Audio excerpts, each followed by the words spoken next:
Welcome to Will's Personal Development Podcast, where we bring you data and science-backed answers and advice from billionaires. What's up, everybody? It's Will here, and today we want to talk about something that is highly underlooked. It's overlooked, underlooked, whatever you want to call it. It is something I think is crucial and instrumental in improving your performance in life, and most people don't really realize what it is. So what it is open-mindedness. They don't understand why it's important, nor do they know how to be more open-minded. And they don't understand the spectrum of it. So there's also, you can be too open-minded as well. So in this podcast episode, I'm going to start by going into a bit of detail on why you should be more open-minded. And then I'll touch on who this is good for, who it isn't good for. Maybe you're already too open-minded and adventurous. And then we're going to go into some tips on how you can be more open-minded. I think the first part, the why, is incredibly crucial because you have no idea usually how instrumental it can play in making you into a better man, a better person, a better woman, a better individual in so many areas, and which will ultimately, when you really look at the super long term, it'll make you more money. You'll end up with a better partner, a lifelong partner. Your life's going to be easier, and it's all just going to smoothly. It'll be smoother. It won't be smoothly easy for the rest of your life. That's just unrealistic. But it will help. It's not some magic cure-all solution. I'm not going to overhype this up. But if you're anything like me, you always want to look for anything that will push you that 5% or 10% into the right direction, especially when there's no cost to it. That's one of the reasons why I took up meditation. Anything that's healthy, that has no downsides, that's going to push me further, I'm going to at least test it out and try it out and see if it actually works. And this is something that you can test out today and actually see if it works or not and go from there. So let's just get started right off the bat. Why be more open-minded? Well, if you're more open-minded, actually, let's start with, before I get into why, let's just skip ahead to who this is good or bad for. That way, if this isn't for you, then you can just move on from there. So what type of people need to be more open-minded and who doesn't need to be more open-minded? The people who do not need to be more open-minded are the people who are already pretty darn open-minded and open to new opportunities, ideas, adventures, and so forth. I think the best example would be getting into cars with strangers. There was like an article like a couple years ago about this woman who was like trying to prove to the world that like everyone is friendly and kind. So she did this whole trip around the world where she would hitchhike across the entire world, and she called it something cheesy like the peace lovers trip around the world, and she wore all white.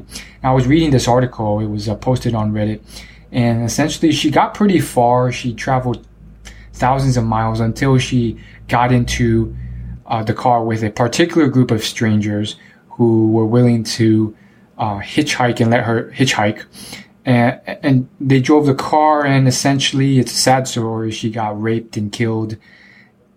And it just goes to show you that, you know, you don't want to take anything to either ends of the extreme. So one area of being open-minded is trying new things, exploring new areas, meeting new people. But that doesn't mean that you just go so extreme with it that you completely throw safety and the idea that people can have ill intentions out the window, and you get into a car with strangers and you let them take you anywhere and do anything with you, especially in a third world country. So there's obviously safety repercussions with it. There's definitely people out there who are rude, who are ill-intentioned, who will take all the money from your bank account if you let them. So let's not be stupid here. Let's not be naive. If you're already super open and adventurous and you go on crazy adventures, you travel around the world, you try new things. If you're the type of person who, like, if someone tells you, hey, let's go shark diving or skydiving today in the next hour, you're like, yes, let's do it. And you do that sort of stuff, then you probably don't need to be more open-minded. This is definitely for the people who are kind of like me, who are on more so the other end of the extreme. This is where I was a couple years ago. I've gotten a lot better. I still have a good ways to go, but if you're the type of person who spends all the time alone in front of a computer, or you're just someone who's maybe average, like you do outdoor activities, maybe you go to the gym, maybe you work out and you're in shape and you have a decent social life, maybe you have like one activity you go to, like a kickball, social recreational event, but you still think that your life is not as interesting as you want it to be. It's mediocre. You think it's fun, but it's not fun enough. You still get bored at times and you fall into the same routines. This is definitely for you guys because it will help you lead a more interesting life that's more fun and interesting for you, which will make it more fun and interesting to other people, which has all sorts of good qualities that will ripple down throughout your life. So that's definitely who this is for. And now let's get into why this is. And I'm starting to get excited because there's a few really cool stories I want to share with you. Like the time I did some Zumba power dancing with a room filled with around 300 Black African American women, and I was the only Asian male in the room. So just to give you a sense of open-mindedness, let's cover why you should be more open-minded. I've touched on it, but you guys still have no idea how it can play into all these different areas of your life. So let's get straight to the chase. Fundamentally, if you are more open-minded and you start with a very rigid lifestyle, which is definitely something most guys are currently at, you will have a more fun, interesting life. Some of us, and this was definitely me, are just sick of sitting in front of a computer and playing video games and just sitting there alone all the time. It's fun to a certain extent, but you can only play so many games. After like the 4,000th hour of specific video game, and I've been there for a lot of these games, RuneScape, League of Legends, maybe it's World of Warcraft or so forth, you get bored of it to a certain extent. Same thing with, like, let's say you're not as nerdy or extreme as that. Like, even if you're just like an average guy who like is not so nerdy or geeky, you may still live a somewhat boring life you want to spice up. And you're just bored. You're just sick of this and you want human interaction. You want to actually experience the fun, excitingness that you see on social media, where you're connecting with other people.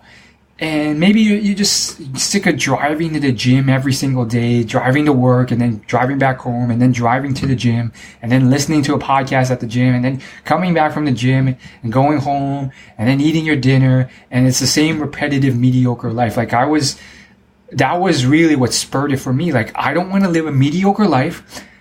It's one of the big reasons that spurred any type of personal development. I don't want to live a mediocre life where I just spend most of my life alone and then run into some mediocre girl, likely Asian as well, who is mediocre in every way that I just have to tolerate because I don't really feel any attraction or anything to her.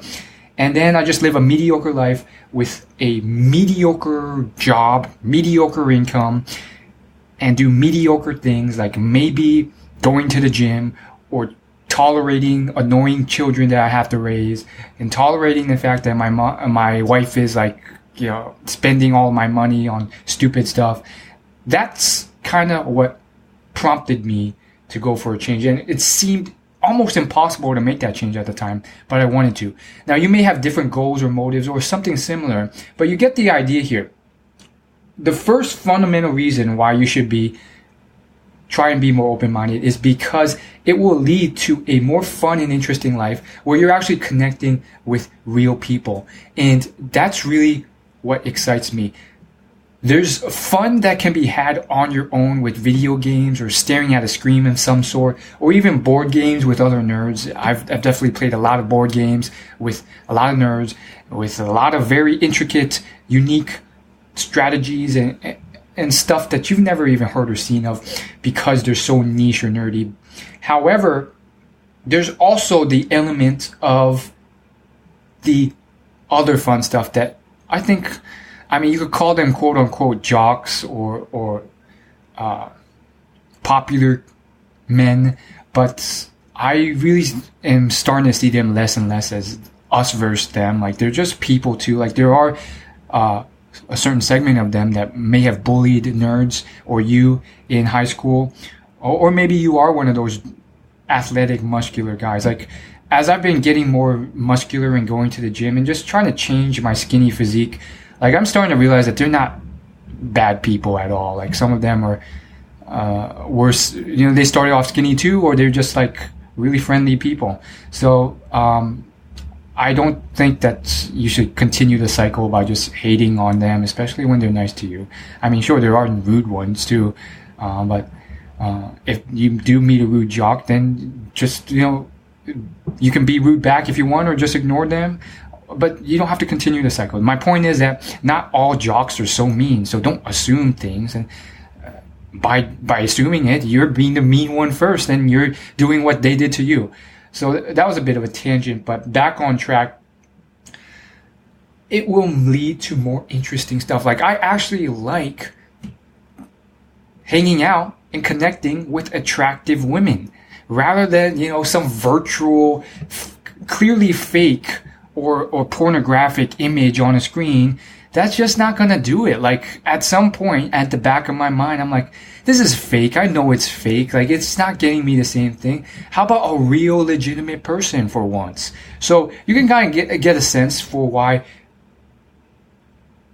you can start seeing the advantages of being open-minded, because you get out of your boring lifestyle and you try new things, and you actually see different things that you wouldn't have considered to be fun before.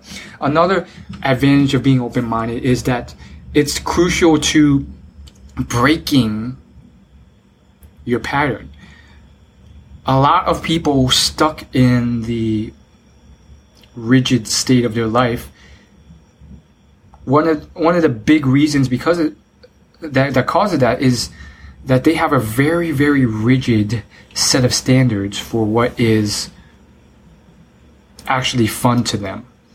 And it's a very small, short list.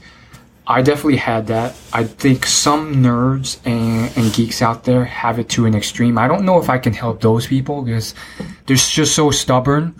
But to give you an example, like some nerds, they'll be like, the only thing, and they may not even say this out loud, but that's how they act, that's how they behave, and that's how they'll always return to when you ask them, or even any type of inquiry that gets them to try something different. Like, if you were to ask a nerd, hey, you want to try something athletic for once, like rock climbing or something that gets you outside and outdoors. Maybe we can explore a corn maze or go or dancing, or go take a dance class or a martial arts class or something. They'll be like, no, I'm not interested in that. I just like computer games. And when it's so extreme and the only list of activities that they like are sitting in their room and computer games or something like that, I don't know if I can help those people.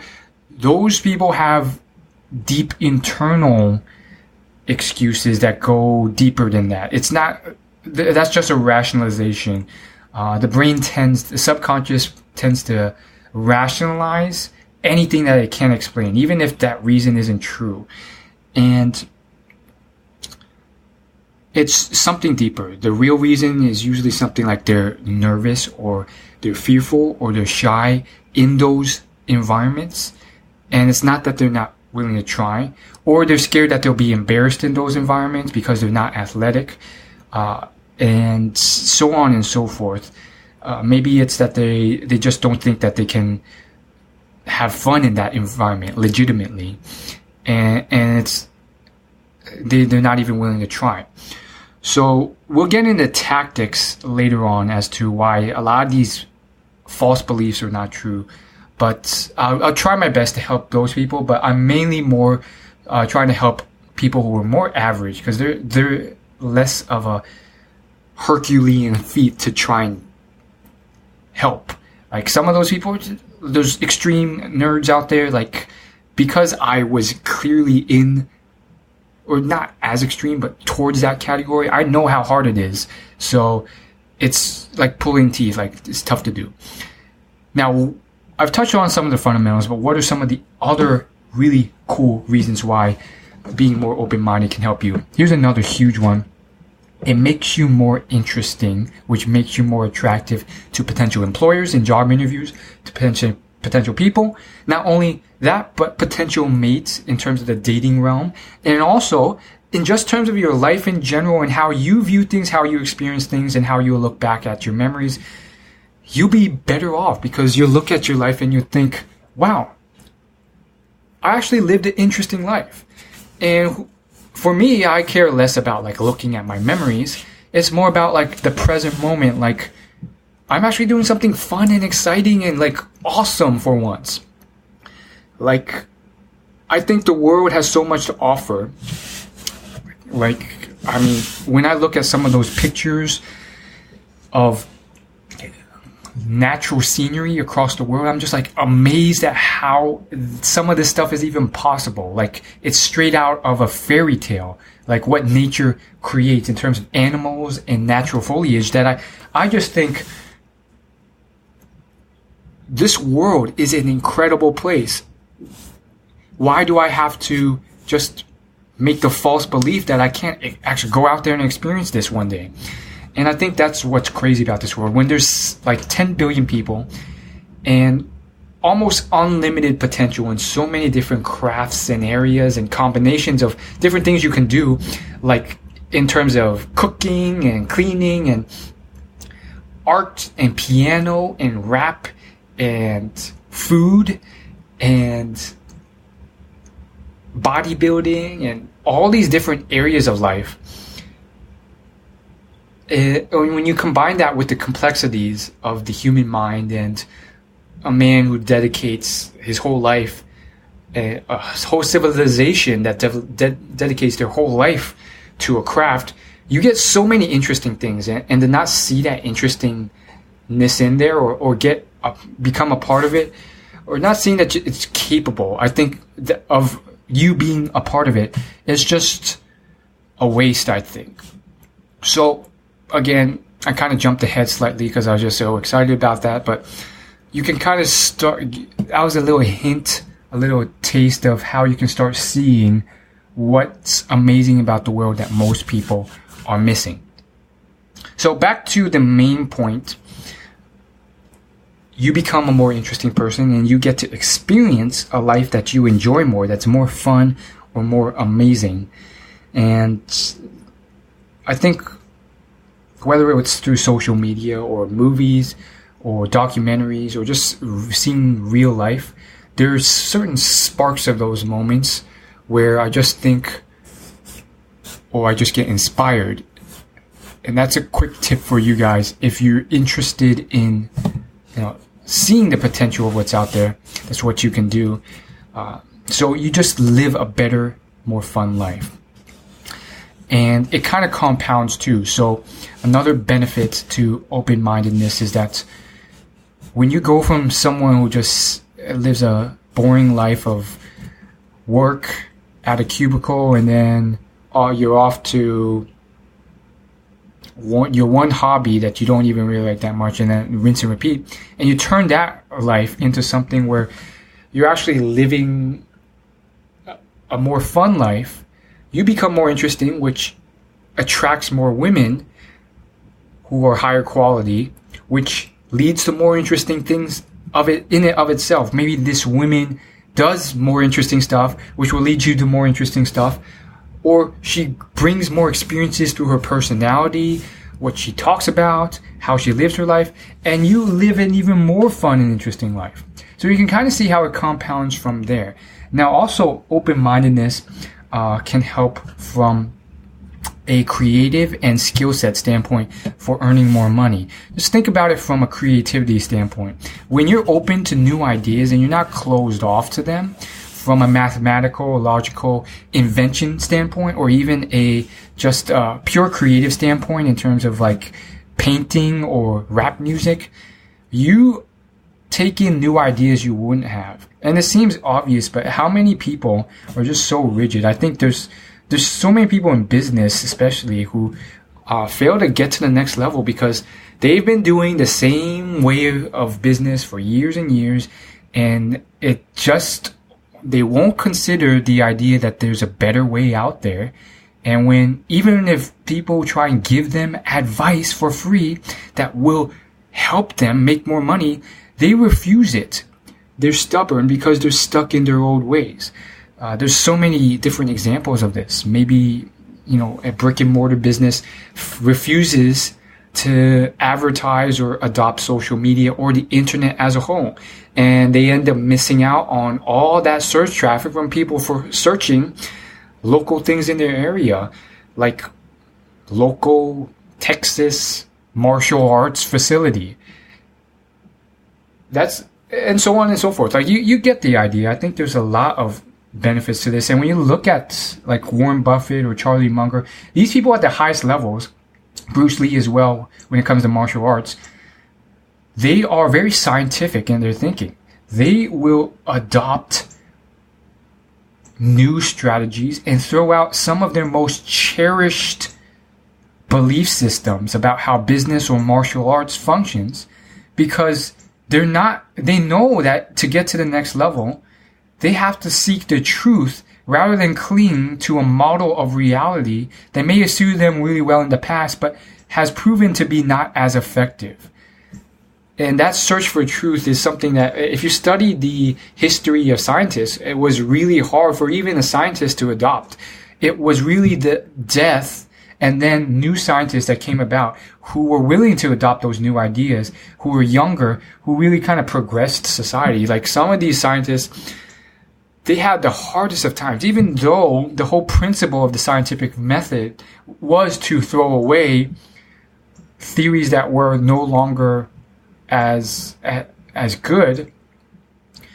It was really hard for some scientists to like throw out the idea that the Earth didn't revolve, wasn't the center of the universe, and all the planets didn't revolve around the Earth, even though all the math and astronomy was pointing to the fact that we revolved around the sun. It was very tough for them to throw that out. So open-mindedness can help you with whatever skill that you're trying to adopt, because as we've been seeing, and I believe we're trending in the right direction overall in terms of society, but you'll see that the people who get ahead are the ones who will adopt a certain style, a theory of what's the best way of doing it, and then is willing to take on other theories and then throw away what they used to have. Bruce Lee, clear example. He was the godfather of mixed martial arts. He had a very rigid style of fighting, Wing Chun, that was good in theory, bad in practice. He threw it out. He started adopting different kicks and postures and studying physics and really figuring out what's the best way of defending yourself on the streets where there's no rules. And he started adopting what he liked to call a style without style, where he looked at the Muay Thai kicks and then all these other different styles. And that ultimately came to be what mixed martial arts is, where it wasn't about, oh, my style is better than your style, which was the way for thousands of years. It was, what's the best way of doing things? This is something, when I was a little kid, I actually stumbled across it, just out of random chance. I love to ponder and think a lot as a kid, and as a kid, I called it the rolling green ball of slime. I think it was, and then I changed it. I iterated on that, and I changed it to the rolling green ball of selective slime. And that's what I called myself. It was just like this little kid thing that I created, but the whole idea behind it was like, just like a rolling green ball of selective slime that got bigger over time, I would roll through life and kind of suck up anything that helped me, and then threw away or didn't take in anything that was bad advice or ended up not being actually true to reality, like a theory on how the world worked or how you could succeed in life. Whatever didn't work, I threw out. And that was just like this cool thing I came up with as a kid. And I think that whole idea is a key concept to science, which I think is crucial to any level of progression. So, long story short, open-mindedness can help you with your life in terms of your mating, your interests, your skill sets, and earning more money and progressing to the next level of mastery in your craft. I mean, you can put up applications in almost anything. Think of a musician.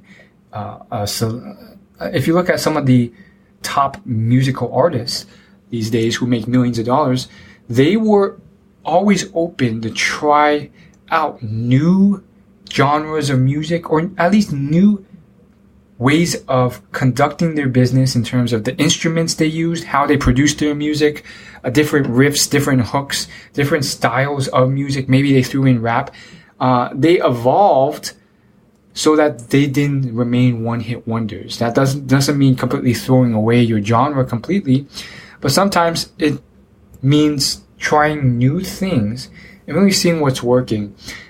You look at the top YouTubers, like the ones who have been around and at the top for like 10 years, Smosh, Ryan Higa, these people have clearly rapidly changed how they do their videos. Ryan Higa is like a great example, like probably the best example. Like his first videos back in like 2005 were like really rough cut and shot. Now he has like a very different style of YouTube videos. It's very animated. There's graphics. There's it's very interactive, and there's like a huge focus on what's trending, and that's not what he used to do at all. So he's evolved, and those who didn't evolve with the times, there's a few YouTubers like Athene Wins. He used to be like a top YouTuber gamer, and he's just fallen to the wayside. Like he's tried and tried, but it just hasn't worked. Another one was Peter Chow, Pyro Ruby on YouTube. He used to be like the king of YouTube in a sense. Now he's like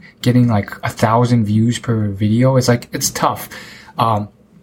So you've kind of got a sense of why you should be more open-minded. I'm almost sure there's more examples out there, but we've hit on the big ones now already. The biggest ones, for me at least, are those just getting out of my room and trying new things. That was really tough for me a few years ago. And things that just seemed so lame, I was just so averse to trying out. But it was tough, but I was like, do I want to be stuck in my room again on the computer doing another thing that I know is going to be boring as heck for the 1,000th day in a row? Or I'm going to try this thing out that seems pretty lame, but may lead to something fun. And the second one was just what I think. Here's the first tip for how you start doing this is,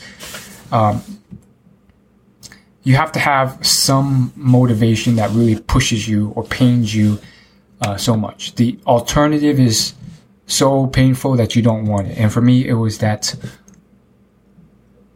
pain of what it is that I currently had. Now I don't believe motivation can be created. It already has to exist on some level. Something has to be causing it. So I would say, rather than, it's not a tip about creation, it's about awareness. Is there already some level of motivation there? Whether it's pain, getting away from pain, or moving towards pleasure. Now, if it's moving towards pleasure, it's like, okay, I'm fine with my current setup. I have these activities, but you know what? I would really want to live that life, the life of that guy. Or maybe I might not ever get to the heights of someone like Dan Bilzerian. How do you say his last name? Bilzerian? Or Hugh Hefner, where he's just like skydiving off planes every day, his private jet, and he spends $1 million a night at a hotel or something ridiculous like that. But I do want to at least move towards a better, more exciting life where I'm maybe traveling to a new city every month, or I get to try out these new foods, or I actually have like a cool, fun, legitimately awesome, well-dressed, fashionable girl I can date, rather than me just alone in my room all the time. You kind of see where I'm going here? So awareness of your motivation is one way you can start channeling the fuel to be more open-minded.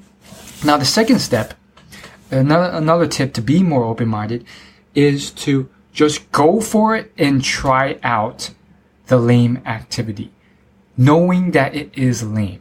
I think one of the big stumbling blocks that blocked me initially from trying out new stuff was the fact that it seemed rather lame. I remember many instances where I just couldn't find any good activities to do because partially I had a bad attitude, like many people who, and this may be you, who are on the computer all the time had. I was just so overexposed to all the stuff that the internet had to offer that I had these ridiculous standards, and like even like things that would be exciting appeared boring to me because I had screwed up my mind from this oversaturation. And ultimately, it's the same thing with fast food. It's like nowadays all these kids are just being stuffed with like these genetically and chemically engineered foods that are meant to like oversaturate your taste buds, and you're eating like McDonald's and all these fries, and you're exposed to all this incredibly satisfying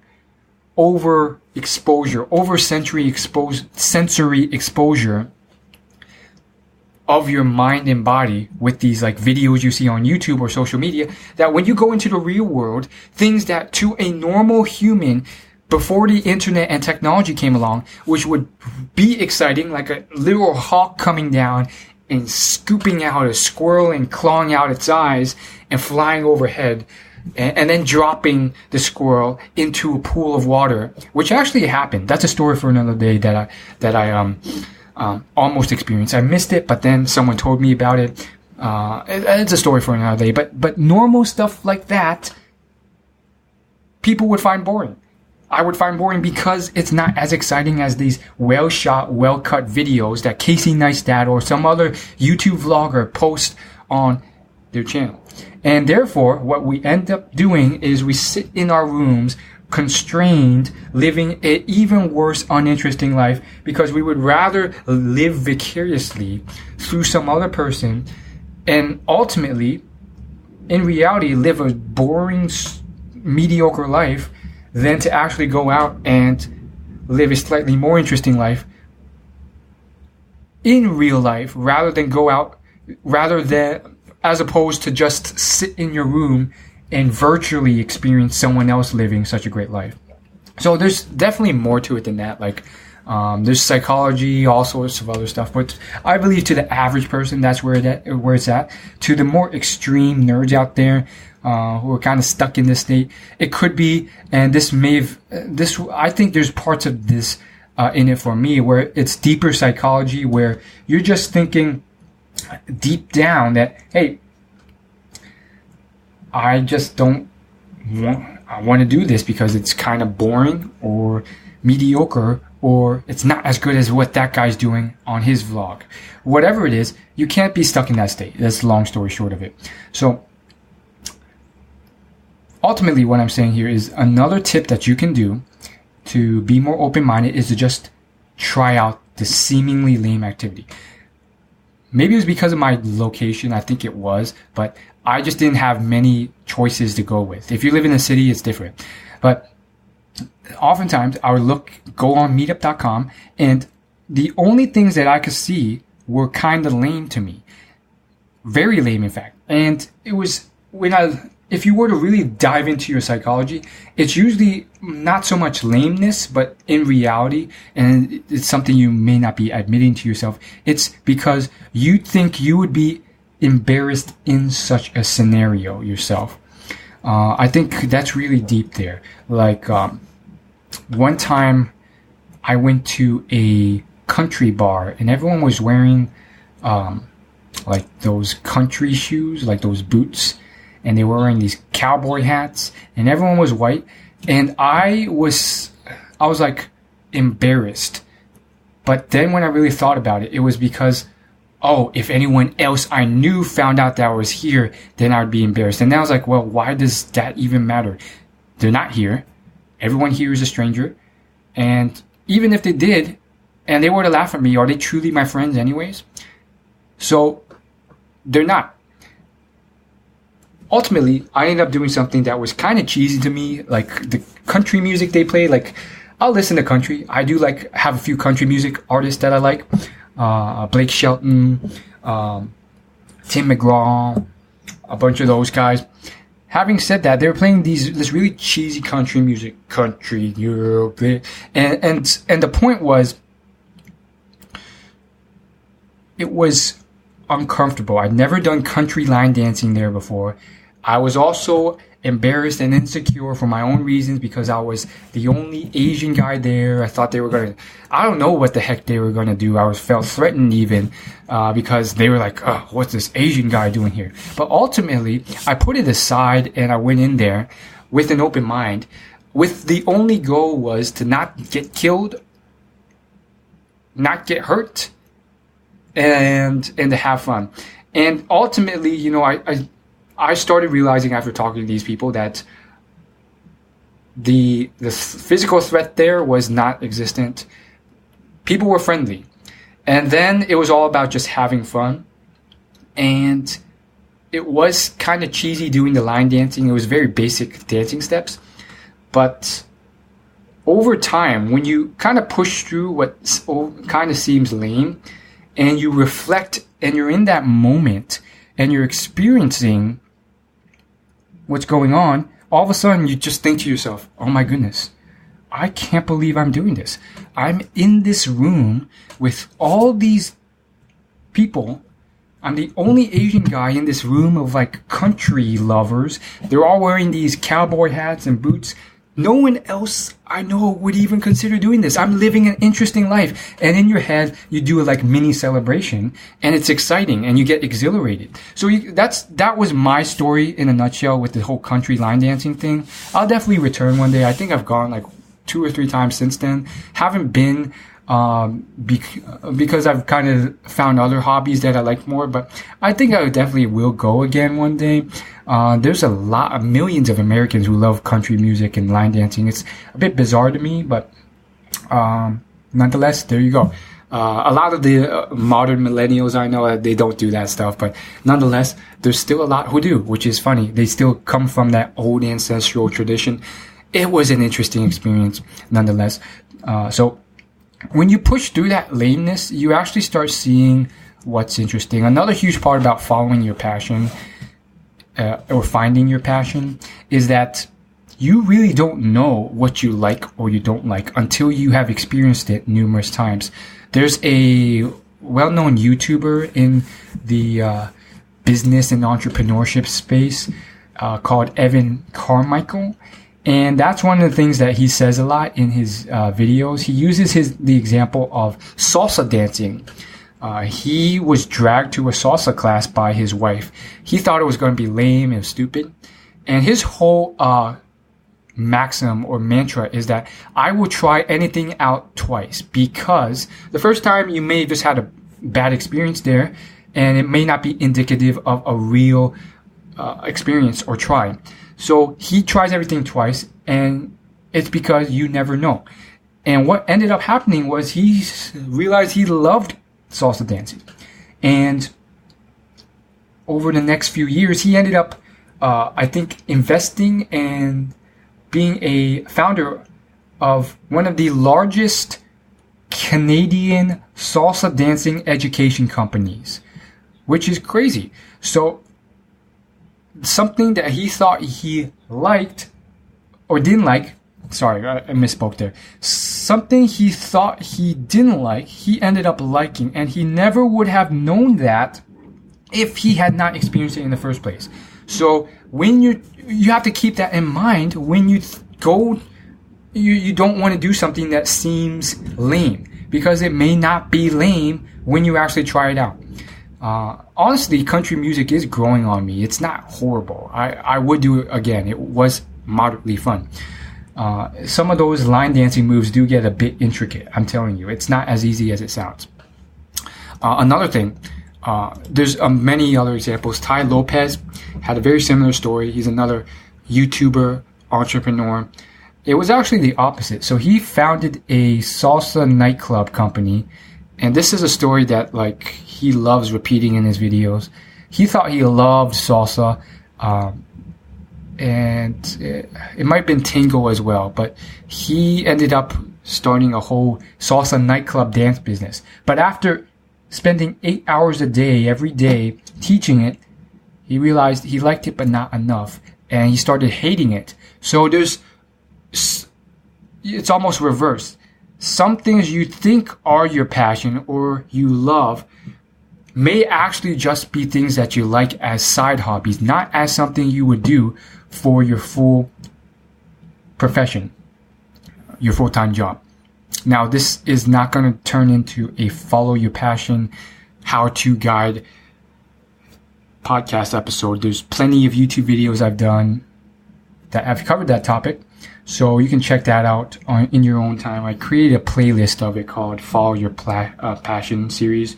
If you want to check that out, go to youtube.com/willyouLaugh, then hit playlists, and then look for the playlist that says Follow Your Passion. You can watch those. But going back to the main point, there's different elements to it. Marie Forleo, another online marketing entrepreneur and YouTuber, she has a similar concept behind it. Essentially, when she was younger, she just thought and did all these mind maps and thinking about whether or not dancing was her passion. And after many months of wasted time, she ended up going to a dance studio. And guess what happened? She did some dancing and she immediately started crying. Why? Because she instantly knew it was her passion. And if she had just gone out and experienced it and tried it once, twice, 3 times, she would have known immediately rather than waste all those months. And I've definitely failed at that. I've done a lot of mind maps and charts and diagrams on what my passion is. And that was just a moderate waste of time. Now, let's get to the story that I had been hinting at, where I ended up in a dance Zumba pump class with 300 African American women. The interesting part about this was that there's so many obstacles that could have prevented me from going, but I just plowed through them. It wasn't always just a brute force process that got me through, but there's a lot of different tactics and mindset shifts that helped. And just to emphasize how crazy this was, I know a lot of Asian American men and women, classmates, peers, and so forth. And of those that I have met through school, many, most, if not all of them, stay within their own cliques. And what I mean by that is that they only hang around other Asian American people. And you've probably seen that as well. And I was never like that. I was kind of weird in that sense. I didn't understand it.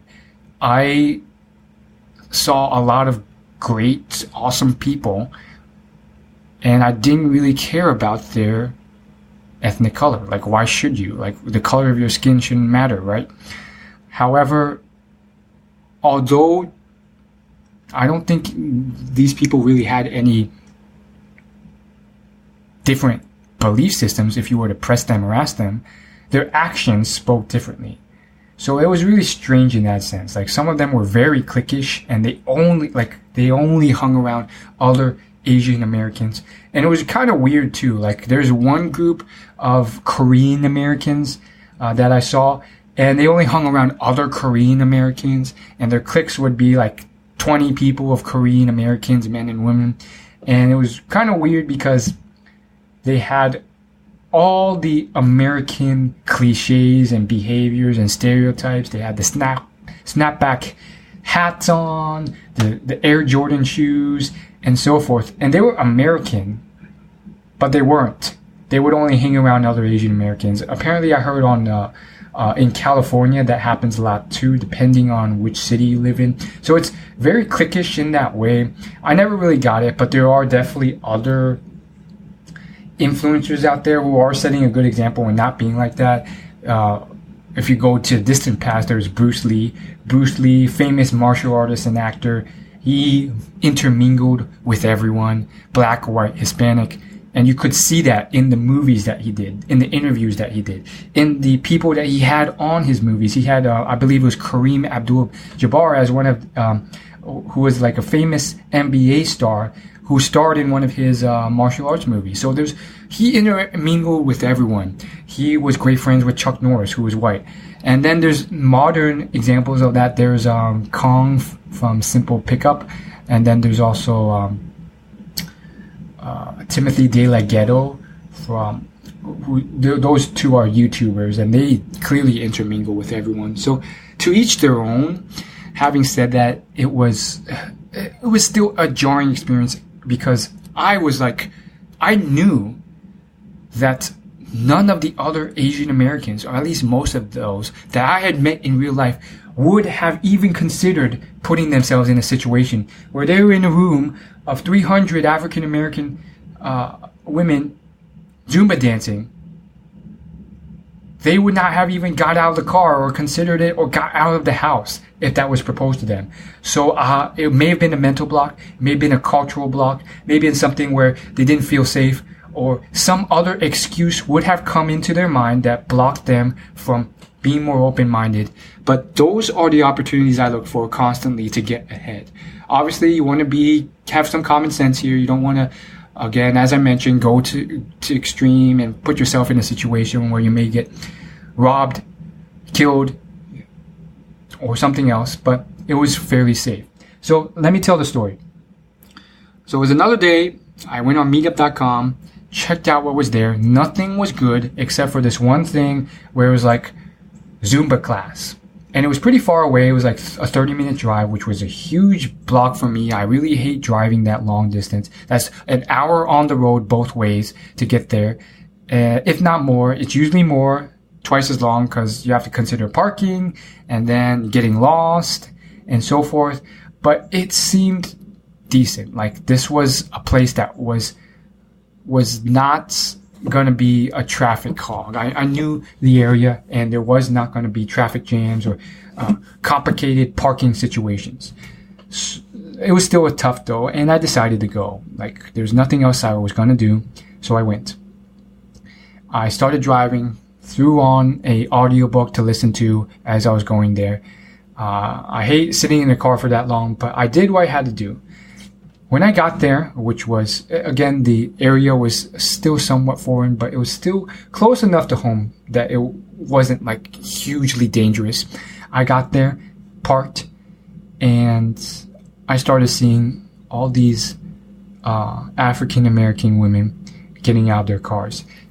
Some of them were, many of them were up there in age. Some were elderly, some were upper age, middle-aged women, and they were bringing all these stuff in bags, and it was clear that they were going to some type of like yoga or Pilates event or something like that, and they were wearing the typical mother outfits, mom fitness outfits, those like long spandex pants, the tank tops that were not revealing or that attractive at all, to be honest, but it was clearly like fitness related themed. anyhow, I was like, okay, cool. They're here for this class. And I was on the impression that it was free. That was another thing. Like, I didn't have that much money at the time, and I wanted to save and budget it. I'm really into personal finance. I've written articles about it, and there's plenty of books on the topic on how you can save your money, and in the next 40 years it'll compound to millions of dollars due to the magic of compound interest, blah, blah, blah. So I wanted to save the money. I assumed it was free because they tricked me. On the meetup.com posting, they were very vague about pricing. It was made to appear to be free. So I went there. I'd driven so long, go up to the front desk, and as I enter the building and I walk into the front desk, I see this long line of about 20 to 30 African American women. Like, the whole place was black. Not a single other ethnicity there. And they were all lined up and excited to do this thing. And I was like, okay.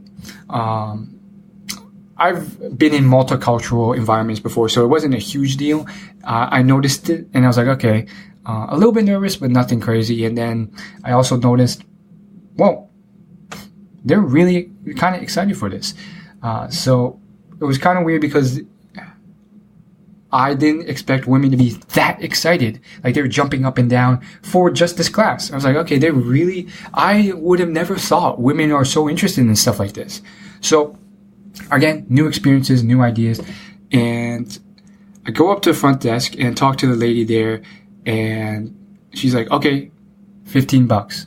Or something that was pretty hefty in price, like $20 or something, cash. And I was like, okay, I gotta think about this. I was shocked. I was like, what? It's not free? I didn't say that to her, but I was like, okay, I'll be right back. I'll have to think about where I want to do this. Turned around, walked out, and I started I was just standing there in the parking lot, wondering if I should do this or not. It's like, and then I thought to myself, and here's something you could do too. What I thought was, I'd come this far already. Either way, I would have to drive back, and I would have to put the same mileage into the car. Yes, and maybe it is a sunken cost fallacy. Yes, maybe it is, but the point is, I was already there, and it was more than that. I wanted to better my life. I wanted to make my life more interesting.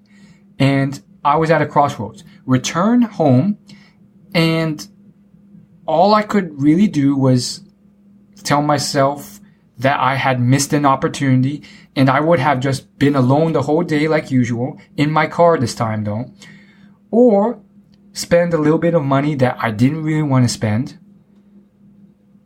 but actually have a chance at experiencing something new and trying this out and having a good experience. If nothing else, have a story and achievement to tell, which obviously that's what I'm doing now. I do have this story in my toolkit now because I did go through with it. But there I was just kind of thinking it through, not really sure. And that's a huge thing. There's a funny little story about a guy stranded on an island that relates perfectly. He was stranded on this island. He was washed ashore, and every day he tried to further how long he could swim for, because he knew that if he swam a certain distance, he could make it from the island to the continent and meet real people again. So he built it up, and he could swim long distances, and he practiced every day. One day he swam half the distance to the continent, but he didn't know it was half the distance. He kind of knew though. And actually, I think the story goes he did know. But the point was, he got half the way and he's like, I can't make it. So he swam back. Mathematically, the funny part about that story is that had he just realized the math, he had swam the whole distance from the island to the continent. It was just that he thought he couldn't, that he turned back. In total, he did swim half the distance, because half the way there plus half the way back is the whole way to the continent. So in a similar manner, the gas expenditure and the distance covered and the time invested would have roughly been the same. But the only real downsides were a minor. I mean, it wasn't minor to me back then, but it was a cost. And the upside was a good potential experience. Now, no problems with, I have no problems at all with African American women, but there's more obstacles that I had to bring up. And another one of them was that I wasn't attracted to African American women. And it was another excuse. It was like, why are you even here? None of these girls you're interested in, and you're just going to waste your time here. And it was, again, another excuse that probably many other guys would have pop up in front of them. It's like, why are you doing this? Just go back home, play on your computer. And I'm like, no, it wasn't an immediate no. I had to think it over and kind of tackle this excuse/obstacle that I was bringing up. Like, why are you even doing this? You're not going to get any dates here. It's like, well, at least I'm making my life better and more interesting. Yes, it would be great, and it would be probably the biggest goal accomplished, but you know what? I just want to have more fun and an interesting life. So ultimately, I got through that excuse. I took out my wallet, paid, got in line, and I walked slowly into this thing, and turns out it wasn't a small room. It was an entire gymnasium. And people started fanning out and flooding into this place. And I started looking around and I was like, oh my goodness. This is not some small thing. More and more people started flooding in there. And turns out there was about 300 African American people in there. 99% women. Some of the instructors were men, which ended up being quite the cool blessing, because I saw those people in the front of the room doing these drills. They were instructors later on during the workout, and it was like, awesome, I'm not the only guy here, because some of those dance movements were clearly very feminine. So long story short, it was a exciting experience. Clearly there was a lot of demand for this. My business mind started working. I was like, wait, $15 a person times 300. Oh my goodness. Those instructors made quite a lot of money. The demand was there. And I was shocked to see how excited and interested in what's the word? I was shocked and excited to see how interested all these people were, that they would willingly pay this money. And so many of them would. So it was a crazy experience. You could just look at their faces and at their movements and their body language, and they were jumping up and down. They just loved Zumba. I don't know what it was about. I think it's just something genetically innate with women. They love dancing. They love music. And so that's what happened. I was towards the back of the room, but there were people behind me. So I was kind of in the middle to back of the whole auditorium. There were speakers. They were doing their thing. And it was quite a exceptional experience. In the middle of it, it was like an hour-long dance session. It was pretty cardio intensive too. In the middle of that, as I said, that thought came up. I was like, oh my goodness, I'm doing this. I'm this Asian man in a sea of black women, and I'm just doing my thing. It's like crazy. It's like something out of a TV show or something. And then on top of that, I looked around at the faces throughout the whole workout session, and if anything, these women saw me and they're like, oh my goodness, that's awesome. It's an Asian guy here. Ha. No one was at all racist or antagonistic. In fact, they're pleasantly surprised and encouraging. And I believe, there are definitely racist people. I've experienced that. There are rude people, and perhaps I'm probably willing to say that there's definitely remnants of that fear in me. But it was one of those occurrences where I forgot about, and it's great that I'm bringing it up now because I remember again. But it's one of those experiences where it was like, hey, hold up there. Maybe your beliefs on the fact that everyone's against you just isn't true. Maybe you shouldn't always be so self-conscious of the fact that you're Asian. Maybe it's not always a bad thing. So it was really cool. And then I took a piss in the bathroom. There was a bathroom break session, and during that time, a black man he was young, maybe like mid-20s. He was pissing next to me, and he told me, "Man, I'm so glad you came. I was so scared I was going to be the only guy here." And I was like, "Yeah, you're welcome," or something like that. I didn't say much. Maybe I was shy. I don't know what. But I had a little bit of a chat with him, a little joke here, like, "Yeah, this was tough." And I walked out too, and went back to the thing. And that was just really heartwarming at the time, and more so looking back, because that guy, he didn't make any remarks about my race. He wasn't like, "Oh, dude, you're Asian," or anything like that. It was beyond race. He was just like, it was more just about a guy-girl thing. It was like, "Dude, I love Zumba, and you know what? I wanted to come to this thing, but I was scared I was going to be the only guy there. And I didn't want to be embarrassed because it's more of a feminine dance. And I'm glad you came too, because I'm not the only guy here. It's awesome." So it was just really cool seeing that.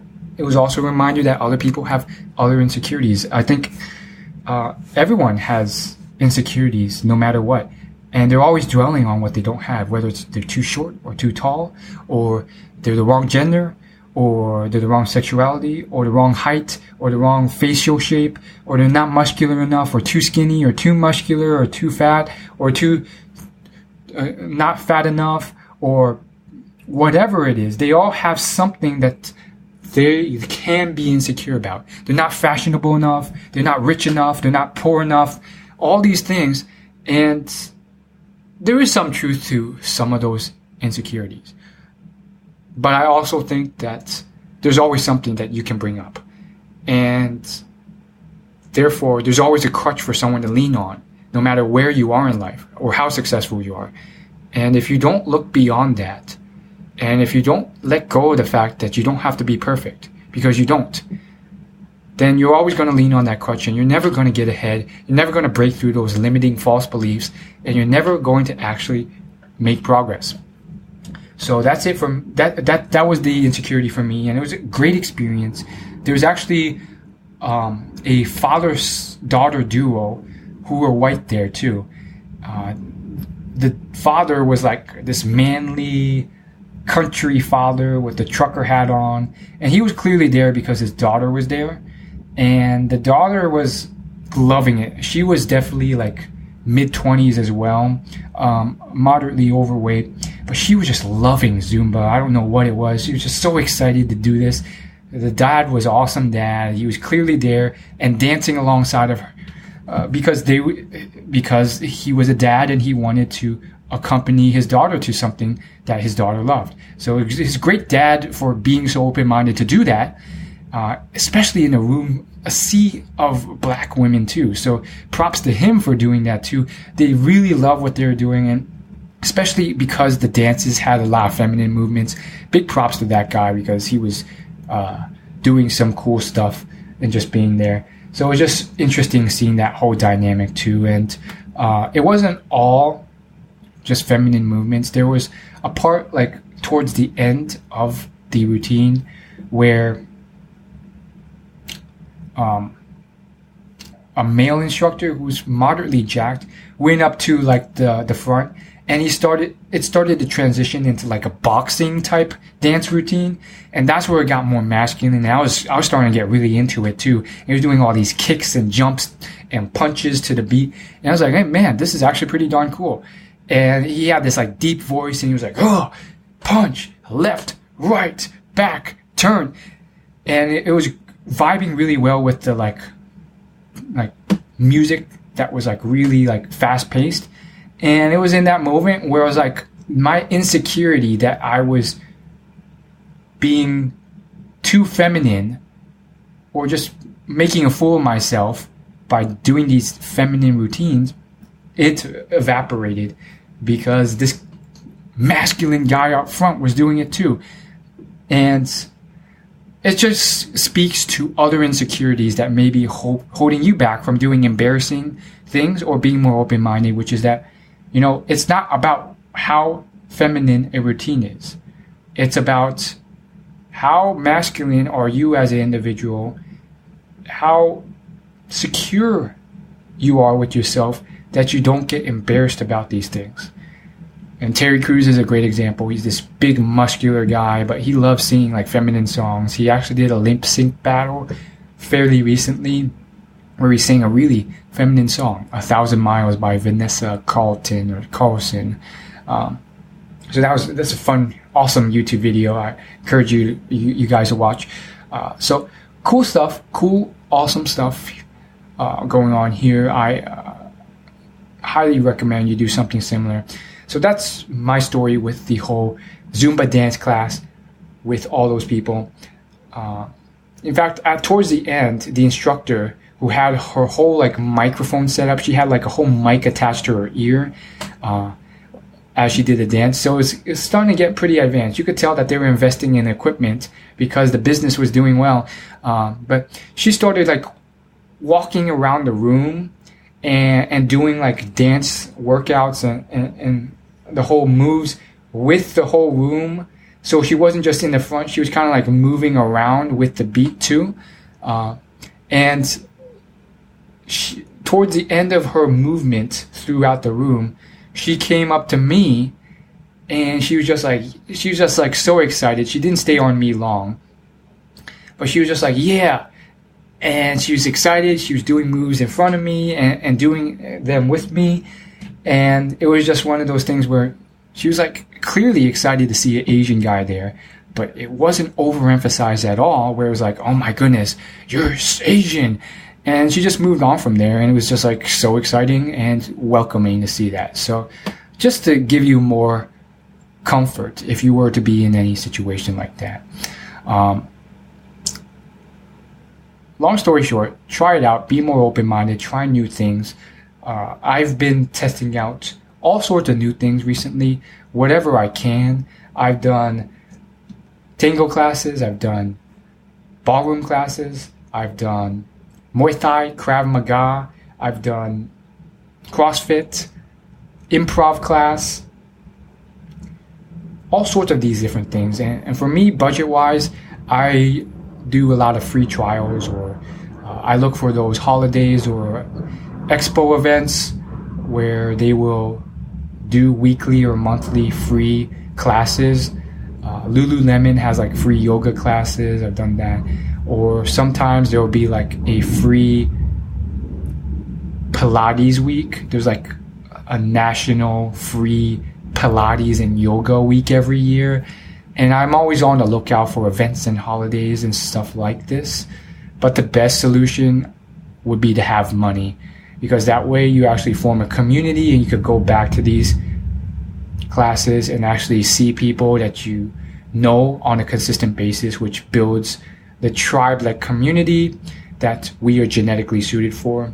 So I've tried out all sorts of different things, West Coast swing, East Coast swing, and I've even done a lot of dance classes with really old women and old men. And I think it's just, what I've done and tried out. I'm always want to try out different things. The next thing I want to try out is probably karate, or I've done some Brazilian jiu-jitsu, but I want to do more of that as well.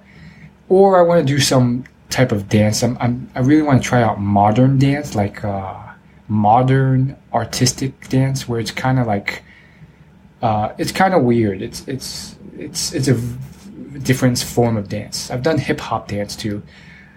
But you can kind of see that I've been trying out all these new things. I've done sand volleyball, and it would be so much better if I had the money to go consistently, but I have been just doing what I can within my budget with the means and geography that I can as of now. And that's a huge point that I think the first person who said it with Theodore Roosevelt, the president. But the saying goes, do with what you can everything you can. Or I think he said it better than me. It was like, do today everything you can with what you have. And I think that's huge. It's hugely important for anyone who wants to get ahead in life. You have to really just try your best with what you have and then just move forward from there and be more open-minded. Because obstacles will come and you just got to push through those obstacles and remember your motivations. I've had classes or places where I want to go where it turns out everyone there is old and I wanted to leave, or I didn't want to go, or the people there were rude, or they didn't want to talk to me. And it really sucks for people like me who are really socially anxious and harbor rejection fear. But you have to push through that. You have to do it slowly, gradually, baby steps. Maybe if you're scared of talking to women your age, then look at the brighter side of things. Maybe a class with all old women is a great stepping stone, because then you can get comfortable talking to old women and better your social skills until you are good enough to talk to younger women. It could be a blessing in disguise, and it's all about reframing and looking at different possibilities and seeing what's actually true versus what's not. Another huge excuse, the last excuse I want to touch on is, and then we'll wrap up this podcast, is probably geography. I've had a lot of limiting beliefs on geography. Is like, oh, I don't live in New York City, and if I lived in New York City, everything would be perfect because blah, blah, blah, and everything's within a mile, and there's an endless amount of classes and different things I can take and blah, blah, blah. And it's like, my biggest excuse was like, there's nothing to do here, and there's no, what's the word? I think the word is no good people here. Yeah, that's it. Like, I used to think that no one who ever accomplished anything was teaching classes here. And that was not true at all. Like, I found, like, if you do your good research, almost anywhere, you're going to find someone who's really good at something. I believe there's quite a few top level, like nationwide and world class Brazilian Jiu-Jitsu, bodybuilding, and CrossFit teachers and competitors in my area. And I had to do a lot of digging and research to find them because their websites are really bad, but they are out there. And I think, those who are successful, whether entrepreneurs or other people, it's not because they always have the most resources. Resources help, but they have enough resources to get going. And what really matters is that they are resourceful enough to, and I stole this idea from Russell Brunson. He did a recent YouTube video on it. They are resourceful enough to get where they want to go, to get what they want, by using the system that they were brought up in. If you, for example, have problems getting money to start up a business, ask yourself, do you really need that money? Or how can you get it? Rather than say you can't get it, say, how can you get it? It's Robert Kiyosaki Advice 101. And for Russell Brunson, that meant getting investors to invest money with him. Or for him, he couldn't afford going to Las Vegas, so he pretty much crowdfunded it by getting people who were interested in a live event in Vegas to pay for tickets there. So it's kind of how that works in a sense. Resourcefulness. So yeah, for me, I'm not going to lie, it's not like the greatest. Like when I mentioned those like few people who are bodybuilders and Brazilian Jiu-Jitsu competitors at a nationwide level, it still wasn't the best of circumstances. I reached out to a few of the bodybuilders via Instagram direct message just to pick their brains and get advice. Never heard back. I also, of those jiu-jitsu competitors, there's only like a couple, and some of them are like 40-minute drives away, and you have to pay hefty fees to take classes there. So there's still obstacles, but I tried my best. I bought a Groupon, and rather than paying $200 for a month's worth of classes, I got about 10 classes for like $25 or $50. I can't remember what. So there were ways of getting around that. So long story short, try and be more open-minded. I've taught you why. I've given you some tips on to how. Hopefully this will help you out. That's it for this podcast episode.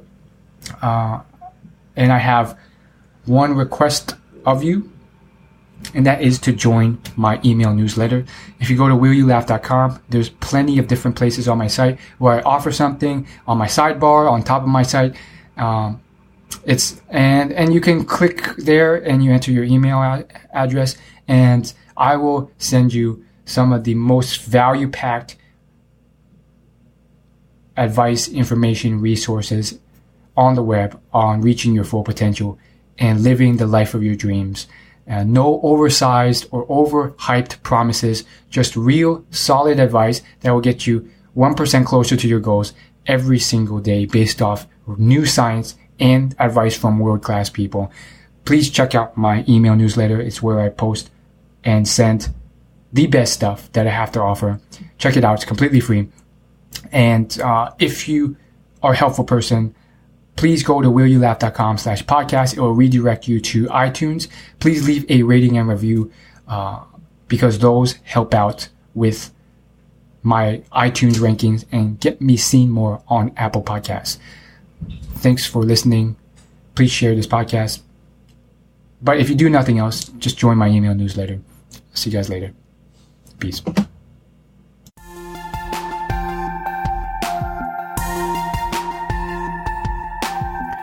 Thank you for listening to Will's Personal Development Podcast. You can find more at willyoulaugh.com.